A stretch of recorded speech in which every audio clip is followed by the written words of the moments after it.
তাই আজকে আমি আমার বাবা দীক্ষা নিয়েছিলেন কেমন করে সে কথাটাই আজকে আমি বলবো। 1939 সাল, তখন ভারতবর্ষের অবস্থা খুবই শোচনীয়। ব্রিটিশের অত্যাচার, গান্ধীজির ভারত ছাড়ো আন্দোলনের ডাক, এইরকম একটা সিচুয়েশনে আসামের প্রত্যন্ত গ্রামের যুবক দুজন তারা গুয়াহাটিতে পড়াশোনা করতে আসলেন। ম্যাট্রিকে খুব ভালো রেজাল্ট করে, তখনকার দিনে 4টেতে লেটার পেয়েছিলেন দুজনেই। তারা আসলেন গুয়াহাটিতে পড়াশোনা করতে।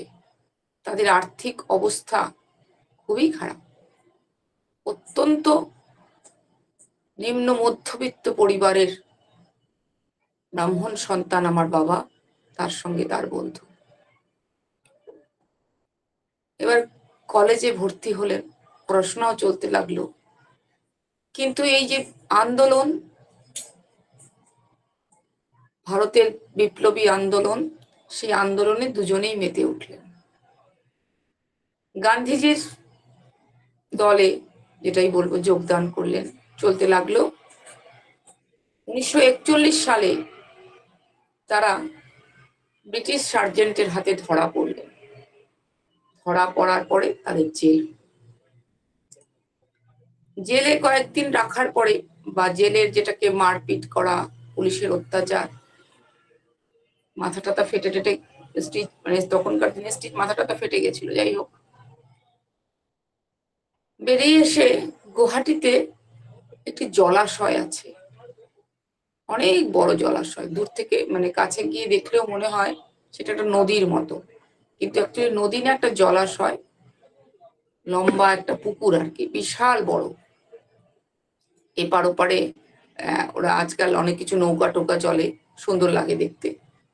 গুয়াহাটির প্রাণ কেন্দ্র বলা যেত তখনকার দিনে, এখন তো অনেক কিছুই হয়ে গেছে। যাই হোক, তারা তখন সেই পাড়ে বসে তারা নিজেদের জীবনটা কিভাবে চলবে সেটা বুঝতে পারছিল না। তাই বসে বসে ভাবছিল তারা গান্ধীজির দলে যাবে আবার ফিরে, না সাভারকরের দিকে যাবে।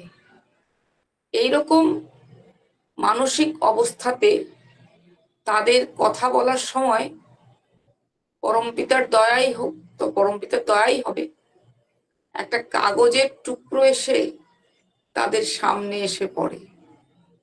দুই বন্ধু কথার ছলে কাগজটি হাতের কাছে টেনে নেন, যেটা আমরা অনেকেই করি, রাস্তায় ঘাটে কাগজ থাকলে পড়ি, একটুখানি পড়া অভ্যেস আছে। সেখানে যে সে কাগজটা খোলার পরে সেখানে দেখা গেল কিছু কথার সঙ্গে দুটো বাণী আছে। সেই বাণী দুটো একবার, দুইবার, তিনবার পড়তে পড়তে তাদের শরীরে সমস্ত রোমাঞ্চিত হতে থাকলো। কি এই বাণী, কার এই লেখা? একদম ইয়ং যুবক তখন। কিভাবে এই বাণীটা কে লিখেছে, বা এই কথাটা, তখন তারা বাণী বোঝেনি, এই কথাটা, এই লাইনটা কে লিখেছে, কিভাবে তার পরিচয় পাবো? অনেকক্ষণ দেখাশোনা করার পরে দেখা গেল সেটা একটি আলোচনার পাতা ছিল। আসলে দেখা গেল একটা অ্যাড্রেস দেওয়া আছে, পাবনা সৎসঙ্গ আশ্রম। তারা চিঠি লিখলেন। চিঠি লেখার পরে চিঠির উত্তর এলো যে এই বাণীর যিনি রচনা করেছেন তিনি সৎসঙ্গের প্রতিষ্ঠাতা শ্রী ঠাকুর অনুকূল চন্দ্র। এবার চলতে লাগলো চিঠির আদান প্রদান। এক সময় তারা জিজ্ঞাসা করলেন যে কিভাবে যুক্ত হব সৎসঙ্গের সাথে। শ্রদ্ধেয় সুশীলদা উত্তর দিলেন যে দীক্ষার দ্বারা। আবার তারা প্রশ্ন করলেন কে দেবেন দীক্ষা। বাংলা না জানা দুজন অসমিয়া যুবক চিঠি লিখছেন। উত্তর এলো 1942 সালে, প্রথম দিকের কথা বলছি। বললেন যে আসামের প্রথম ঋত্বিক হয়েছেন শ্রদ্ধেয় চক্রপাণি দাস, তোমরা তার কাছে যাও, তিনি দীক্ষা দেবেন। তারা খোঁজ নিতে শুরু করলেন চক্রপাণি দাস কোথায়। চিঠিতে যেভাবে লেখা ছিল সেই হিসাবে তারা খোঁজ নিতে শুরু করলেন। জানা গেল যে অমুক জায়গায় চক্রপাণি দাস কারো বাড়িতে আছে। সেখান থেকে আমার বাবারা যেখানে ছিলেন সেই জায়গাটাতে তাদের কাছে তো পয়সা নেই, 42 কিলোমিটার দূর। এবার যাবেন কিভাবে, হাতে তো টাকা পয়সা নেই। হাঁটতে শুরু করলেন দুই যুবক। হাঁটতে হাঁটতে হাঁটতে হাঁটতে এক সময় রাস্তা শেষ হলো। যেদিনকে পৌঁছালেন সন্ধে হয়ে গেছে। চক্রপাণিদা দেখলেন দুই উদ্ভ্রান্ত যুবক দীক্ষা নিতে এসেছেন। তাড়াতাড়ি বললেন, ঘরের সামনে কুয়ো আছে, তোমরা হাত পা ধুয়ে এসো। হাত পা ধুয়ে যখন আসলেন, চক্রপাণিদা সবার নাম জিজ্ঞাসা করলেন। বুঝতে পারলেন আমার বাবা ব্রাহ্মণ সন্তান, তাই চক্রপাণিদা অস্বীকার করলেন তাকে দীক্ষা দিতে। তিনি বললেন, তুমি ব্রাহ্মণ সন্তান, তুমি পাবনা আশ্রমে গিয়ে দীক্ষা নাও, আমি তোমাকে দীক্ষা দেব না। আর বাবার বন্ধুর সেদিন দীক্ষা হলো শ্রদ্ধেয় রবীন্দ্রনাথ রায়, তার দীক্ষা হলো। ভক্ত শ্রেষ্ঠ রবীন্দ্রনাথ রায়ের সেদিনকে দীক্ষা হলো, বাবার হলো না। বাবা সেদিন থেকে নিরামিষ খাওয়া শুরু করলেন। যদিও ব্রাহ্মণ সন্তান হিসেবে তার বাড়িতে পেঁয়াজ রসুন বা মাংস চলতো না, শুধু মাছ চলতো। তিনি সেদিন থেকে সৎসঙ্গ, ওই তখনকার দিনে তো দীক্ষিতের সংখ্যা নেই, দ্বিতীয় তৃতীয় সৎসঙ্গী হিসাবে তারা পরিগণিত হলেন। না সমস্ত আসাম ইনক্লুডিং সিলেট, তারা শুরু করলেন তাদের জীবন। অধিবেশনে যান, একজন লোকজন ধরে যাজন করেন, একটার পর একটা ঠাকুরের কথা। চক্রপাণিদা সাংঘাতিক বাগ্মী ছিলেন, অসম্ভব সুন্দর ঠাকুরের কথা বলতে পারতেন। এভাবে তারা শুরু করলেন তাদের জীবন। কিন্তু দীক্ষা তো হয়নি।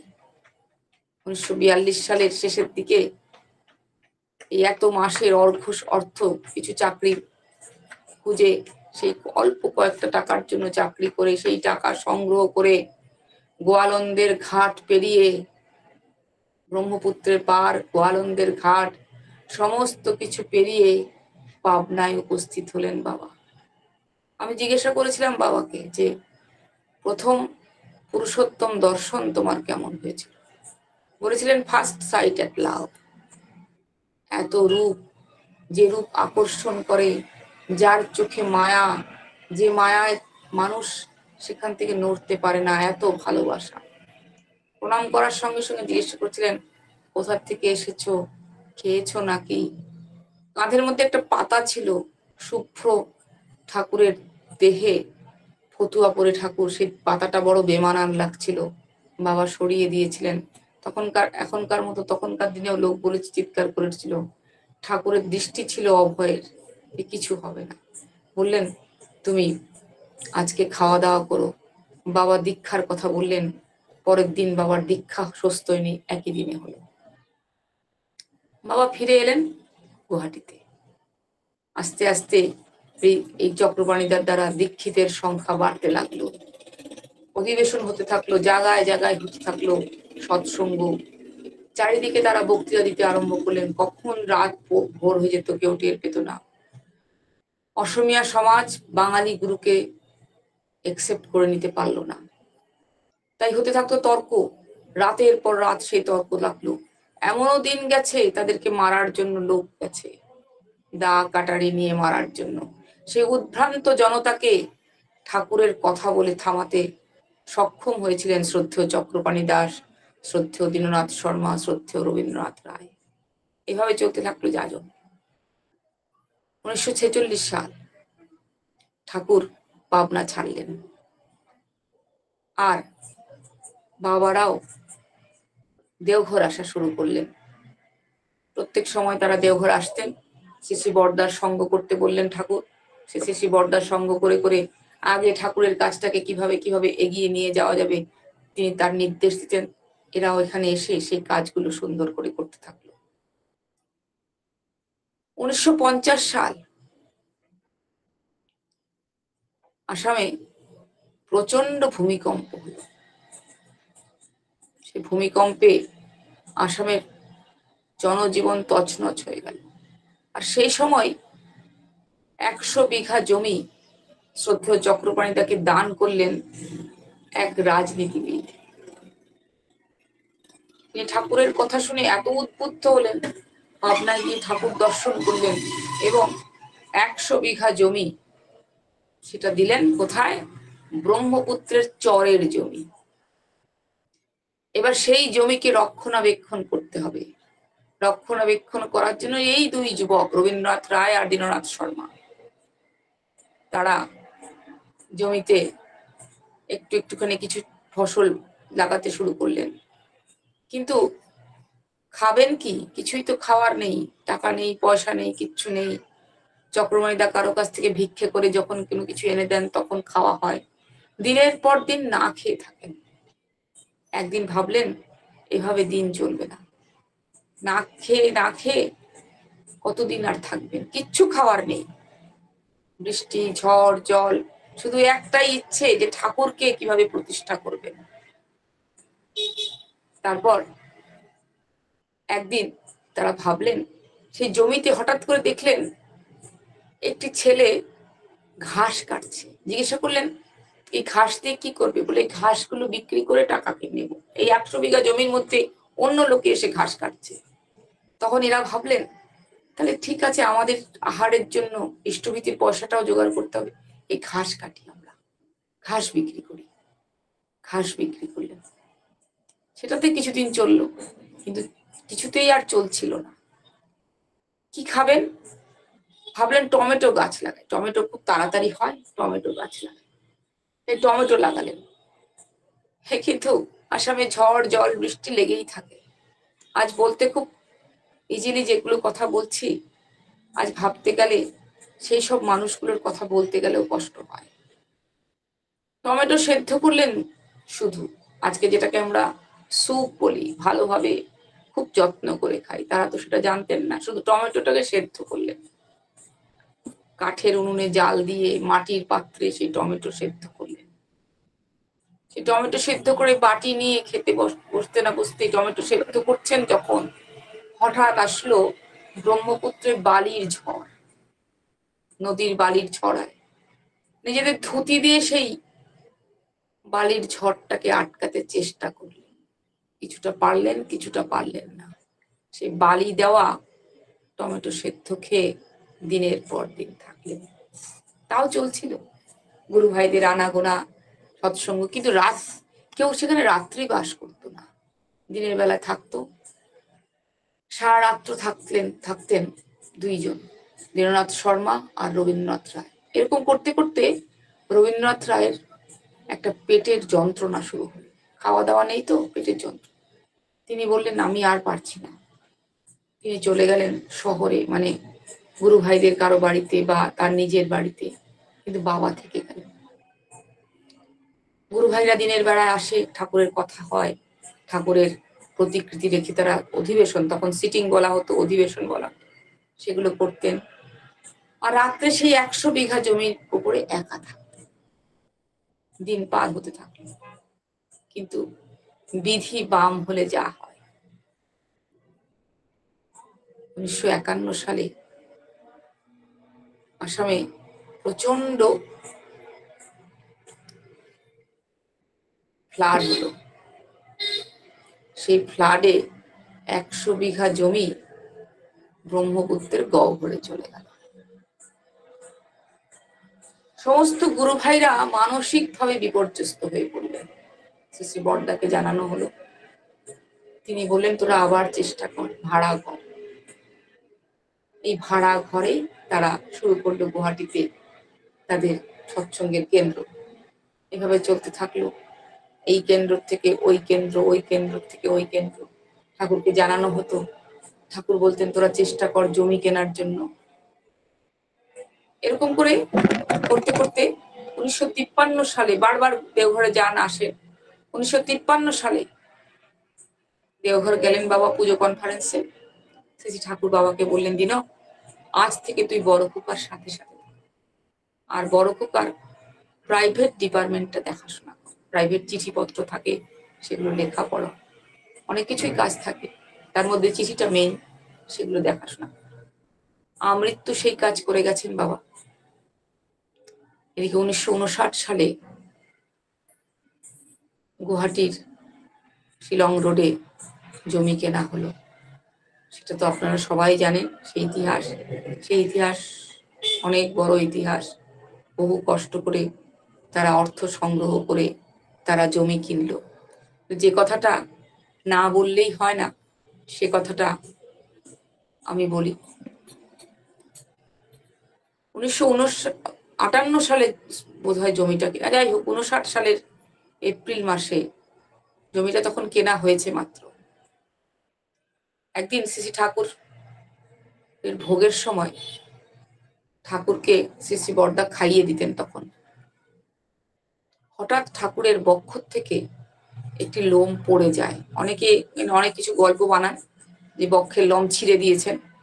ছিঁড়ে দেননি, ঠাকুর এরকম কাজ কখনোই করতেন না যে সাধু বাবাদের মতন এই ছিঁড়ে আমার মন্দির বানা, এইসব টাইপের না। যেটা ঠাকুরের বক্ষে অনেক লোম ছিল, সেই লোম পড়ে যায়। কোনোদিন যে কাজটা ঠাকুর করেননি সেদিন করলেন, বরদাকে বললেন এটাকে রাখ। সেই সময় বাবা হাত ধোয়ার জল নিয়ে দাঁড়িয়ে থাকতেন বাইরে, পার্লারের বাইরে, যে শ্রী ঠাকুরের ভোগের পরে হাত ধুইয়ে দেওয়ার জন্য।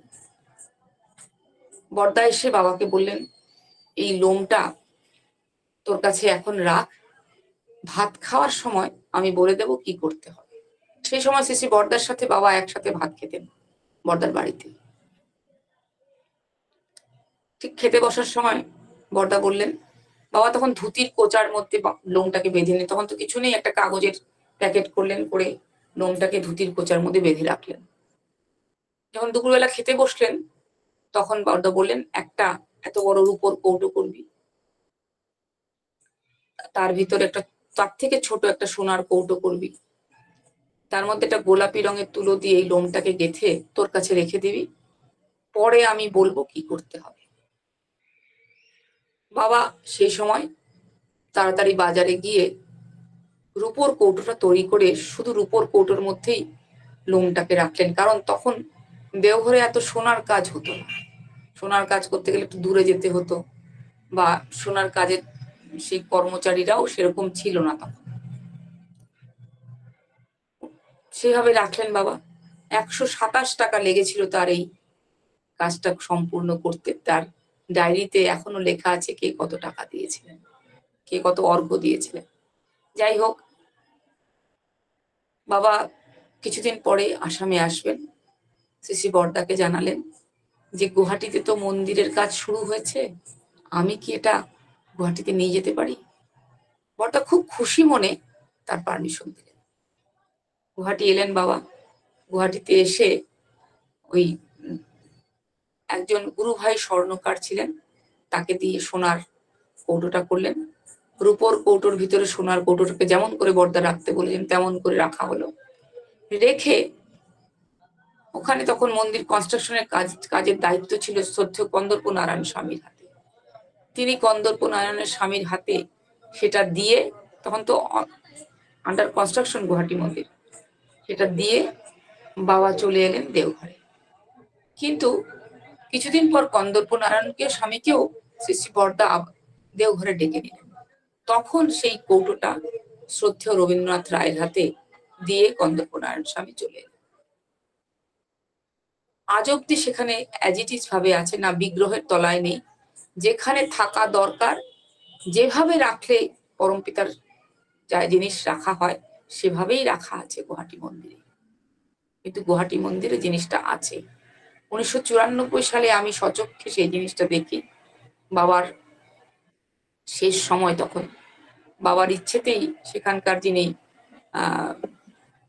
ইয়ে ছিলেন, কর্ণধার ব্যক্তি ছিলেন, যিনি পরিচালনা করতেন মন্দির, তিনি দেখান বাবাকে আর সঙ্গে আমাদেরকে।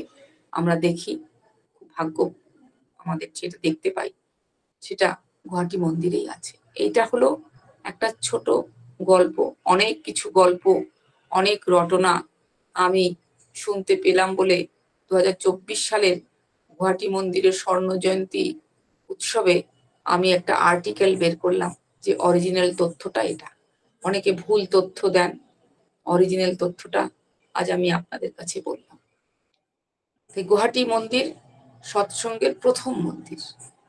এই মন্দির গড়ার পিছনে পরম পূজ্যপাদ শ্রী শ্রী দাদার অনেক কিছু করণীয় আছে। শ্রী শ্রী দাদা, আমি বলি শ্রী শ্রী দাদা ছিলেন একটা সেতুর মতো। অনেকেই জানেন শ্রী শ্রী দাদা সেখানে মাটি কেটেছেন পাহাড়ের থেকে। ঠাকুর পরিবারের প্রতি প্রত্যেকের না ঠাকুরের কাজ করার একটা অভ্যাস আছে, তার জন্য তারা পিছু হন না। এই যে করোনার সময় পরম পূজ্যপাদ আচার্যদেব, মানুষরা কে কি খেয়েছে তাদের যত্ন আত্মিকতা তো সেটা তো বাদই দিলাম, এই দেওঘর শহরের শুধু আশ্রমের না, দেওঘর শহরের হনুমানরা কি খাবে, তারপরে পাখি পশু পাখিরা, রাস্তার ঘাটের পশু পাখি যাদের কোনো গার্জেন নেই, পশু পাখিদের যারা কারো এমনি থাকে, যারা এমনি ঘুরে বেড়ায়, তাদের খাওয়া দাওয়ার ব্যবস্থা করেছেন পরম পূজ্যপাদ আচার্যদেব। তাই ঠাকুর পরিবারের কাছে এই মাটি কাটাটা এমন কিছু বড় কথা না। যেটা করেছিলেন শ্রী শ্রী দাদা, অসমীয়া সমাজ আর বাঙালি সমাজের ভিতরে সেতু বন্ধন তৈরি করেছিলেন। একটা সময় অসমীয়া সমাজ আর বাঙালি সমাজের মিল ছিল না, কিন্তু পরম পূজ্যপাদ শ্রী শ্রী দাদার দয়াতে, দাদার অক্লান্ত পরিশ্রমে দুই সম্প্রদায়ের মানুষ কাঁধে কাঁধ মিলিয়ে ঠাকুরের কাজ করেছেন। শ্রদ্ধেয় চক্রপাণি দাসদা সৎসঙ্গের বীজ বপন করেছিলেন আসামে। শ্রদ্ধেয় রবীন্দ্রনাথ রায় সেই চারা গাছটিকে লালন পালন করেছিলেন।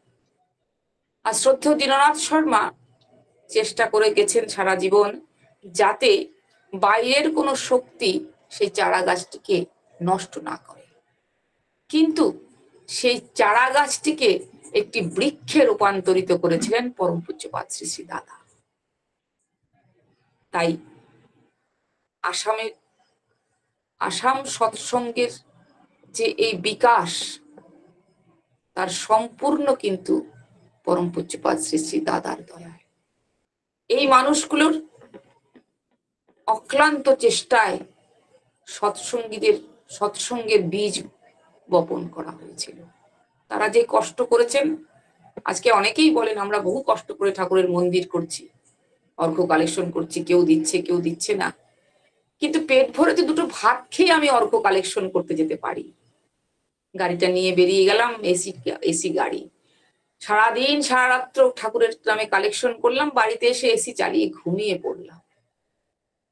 কিন্তু যখন ভাবি সেই মানুষগুলোর কথা, ব্রহ্মপুত্রর গর্জন, পেটে খিদে, ঠাকুরের জন্য যে ঘরটি তৈরি করা হয়েছে সেই ঘরটি নড়ছে, দুই বন্ধু দাঁড়িয়ে আছেন বাঁশের খুঁটি ধরে যাতে ঘরটি পড়ে না যায়, যেখানে পুরুষোত্তমের প্রতিকৃতি আছে।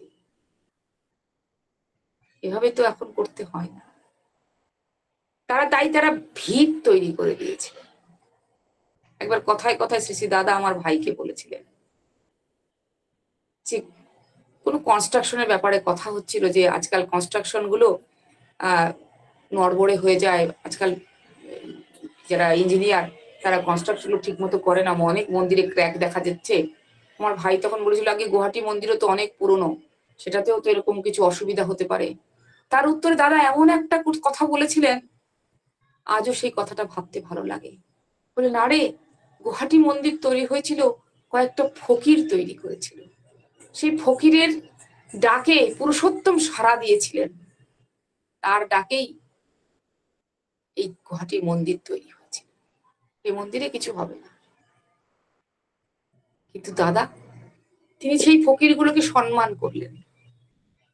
কিন্তু দাদার এই যে অক্লান্ত চেষ্টা, মানুষে সম্প্রীতি, ঠাকুর বলছেন মানুষ আপন টাকা পর যত পারিস মানুষ ধর, সেটা তো আমরা বলি, কাজে করি কি? কিন্তু মানুষে সম্প্রীতি কিভাবে তৈরি করতে হয়, কিভাবে যাজন করতে হয়, কিভাবে লোকের সঙ্গে লোককে নিয়ে কালেকশন করতে যেতে হয়। যখন ক্লান্ত হয়ে যেত সেই মানুষগুলো, তখন তিনি গান রচনা করতেন। এই গান গেয়ে সুর বেঁধে, সুর দিয়ে গান তৈরি করে তিনি লোকগুলোকে উজ্জীবিত করতেন। আজকে যখন সেসব কথা মনে পড়ে, তখন মনে পড়ে আমরা হয়তো সেভাবে ঠাকুরের কাজ করতে পারি না। তাই শ্রদ্ধেয় শৈলেন্দার কথায়, কবে আমায় দেখে চিনবে লোকে, দয়াল তুমি আছো। জয় গুরু। ভালো থাকবেন, সুস্থ থাকবেন, আনন্দে থাকবেন। জয় গুরু। জয় গুরু মা, জয় গুরু। যে অসাধারণ কথা শোনালেন আপনার বাবা দীননাথ দার কথা শুনে আমরা প্রত্যেকে সমৃদ্ধ হলাম, প্রেরণা পেলাম যে একজন মানুষ যে কলেজে পড়তে এসে জেল খেটে যে কি করে তার পরবর্তী জীবন যে কি করে শুরু করবে সেটা ভাবতে পারছিল না, একটা কাগজের টুকরোই তার ভবিষ্যৎ নির্ধারণ করে দিল। খুব সুন্দর আলোচনা আমরা শুনলাম, আমরা প্রেরণা পেলাম। পরম পিতার কাছে আপনার এবং আপনার পরিবার পারিপার্শ্বিকের সবার সুদীর্ঘ নিরোগী উজ্জ্বল জীবন প্রার্থনা করি মা। ভালো থাকুন, সুস্থ থাকুন, আবারও আসবেন, তার কথা শুনে তার প্রতি আমাদের তন্ময় করে তুলবেন, এই আশায় থাকলাম আমরা সবাই। জয় গুরু।